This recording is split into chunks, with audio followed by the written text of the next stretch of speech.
Y'all welcome to the Strung Out family, where we're all just a little strung out. Do y'all know what today is? Today is a day of a reckoning, where I'm gonna be teaching y'all about mineral sites and doing a few brand comparisons. Y'all hang on right there.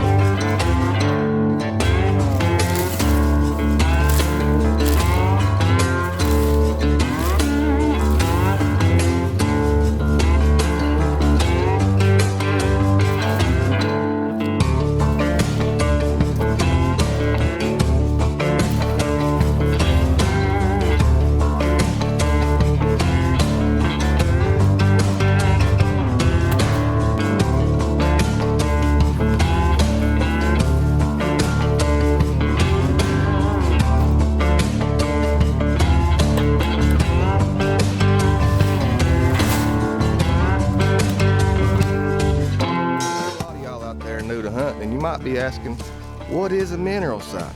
Well, when the hunters refer to a mineral site, we're referring to an area that we manually supplement vitamins and minerals for deer. If you ever been in any outdoor store, you've seen all kinds of minerals. They come in blocks, bricks, granular, and powder form. Some brands even offer scent and flavor infused minerals. And I'll be darned if they don't have some that they say can glow in a way that only deer can see. Now, while it is said that deer can see UV light better than we can, and UV tends to glow blue, I reckon it might be possible. But if you ask me, you don't need all that. All you gotta do is put your minerals off a deer trail and they'll find it. Trust me. So now you're probably wondering which is best. Well, define best. First, you need to ask yourself what you're wanting to do with the minerals. Are you just wanting to get some pics? You want to inventory your deer herd? You need to check your buck to doe ratio? Heck, you might need to know if you even have any deer on your property. In that case, any minerals will do. But if you're wanting to supplement for a healthier herd, then you need to start checking the ingredients on the bag. So if we take a look at this deer cane block, it says it's 50 to 55% salt and 30 to 35% sodium. Now, another popular brand which everyone's heard of is Trophy Rock. It claims to have 50 trace minerals, but in very, very small amounts. In fact, Trophy Rock is 91 to 96% salt, and it only has 0.35 to 0.85% calcium and 0.002% of phosphorus. Now, it's not that salt's bad. In fact, deer crave it because of a sodium deficiency during spring and fall, which is caused by an imbalance from the water and potassium intake of all the greens and leafy browse they eat this time of year. Now, the other brand we put out is Wild Game's Innovation Apple Crush. Everybody knows deer love apples. That's the little red brick we use. And it's 93% salt with 0.46 to 0.56 calcium and 0.50% phosphorus. I don't know if y'all can see that. Now, the other block we put out is Antilogic's Anti-Block. That's the big brown block. It's got 10 to 12% calcium, 3% phosphorus, and it's only 30 to 32% salt.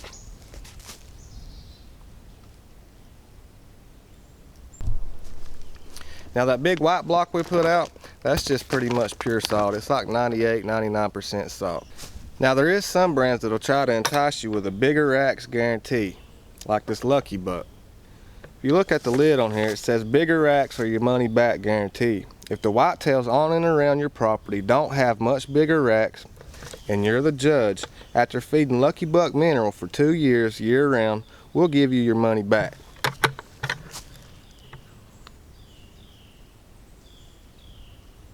So how do they do this? How can they make that guarantee? Well, after 2 years, your bucks are gonna have bigger racks anyway. Now, this other brand wasn't part of the test either. I actually use it up here on a different part of the property, but I like to use the bag, granular, and powder forms. This has a guaranteed analysis of 10 to 12% calcium, 5% phosphorus, and 20 to 24% salt, and it's got a bunch of other vitamins and minerals in it too. And this is RedHead on track.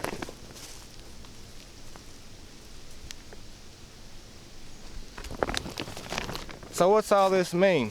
Well, vitamins and minerals are essential for the development and growth of fawns. Hey, all big bucks got to start somewhere, right? It also improves the immune system and relieves stress. It optimizes reproduction and helps with lactating does. While age, genetics, and nutrition are major factors for big antlers, vitamins and minerals play an important role too. That's why everything I mentioned above is good reasons to use minerals with better ingredients. Now, it's stated by QDMA that growing antlers are roughly 80% proteins and hardened antlers are roughly equal amounts of proteins and minerals, with calcium and phosphorus making up 30 to 35% of mature antler weight. And according to the University of Murray Extension, males with diets low in these minerals often have delayed antler growth and velvet shedding. In normal conditions, calcium and phosphorus are available in the soil and vegetation. However, phosphorus is less accessible in acidic soils, so if you got a low pH or you're just not sure, go ahead and get you some quality minerals down. Now, you can supplement with protein too, but it's expensive and it's really unnecessary at this time of year because they'll get all they need from the food plots and natural browse. But if you can afford it, I say do it. Another cheaper alternative would be to add protein in with your corn. Anyway, I just wanted to share this information with y'all in case you didn't know and inform you that you might just be blowing all your money on salt. And if you're going to do that, then just buy a big 50-pound block of salt from Tractor Supply for under 10 bucks. Or you can buy a small 4-pound block with a picture of a buck on it and a fancy label for around the same price if it makes you feel any better. Hey, it's your money. Whatever you choose depends on your goal. Just remember, deer utilize minerals most through spring and summer, and you should refresh your sights about once a month. Now keep in mind that over time the salt and minerals will break down and leach into the soil, so just because you can't see it, don't mean it ain't there. Or maybe I just need some of that glow dirt and special UV glasses. Eventually, you'll see where the deer begin to paw and dig holes where you put the minerals. That's because they're eating the soil to get the minerals that's leached into the ground. And if you want, you can even put it on tree stumps and they'll eat the stumps just fine too. Oh, and if you're going to get the block top minerals, take a hammer and bust them into chunks and more deer can eat them at one time. For the purpose of this video, I'm going to leave mine intact. Most of the granular and powder minerals will have instructions, but you basically just dump it on the ground in a 3 to 5 foot circle and work it in the dirt. Now, some require water for activation, so be sure to check with labels just in case you need to carry in some water. Or you can just let the rain take care of it. Alright, so initially my plan was to set out different types of minerals on a new site to see which one the deer preferred over the other, if any at all. We'd leave the cams running for about 2 weeks and review the results together. But then I realized, man, there's so much people don't know about minerals, their benefits, or how, when, and why deer use minerals. Whether you're an experienced hunter or just getting started, it can be downright intimidating when trying to decide on which minerals to buy. Hopefully this was a help to you. Now, let's check out the footage.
Well, y'all, I got a storm brewing up ahead, so I'm gonna have to call it a day. I hope y'all like this video.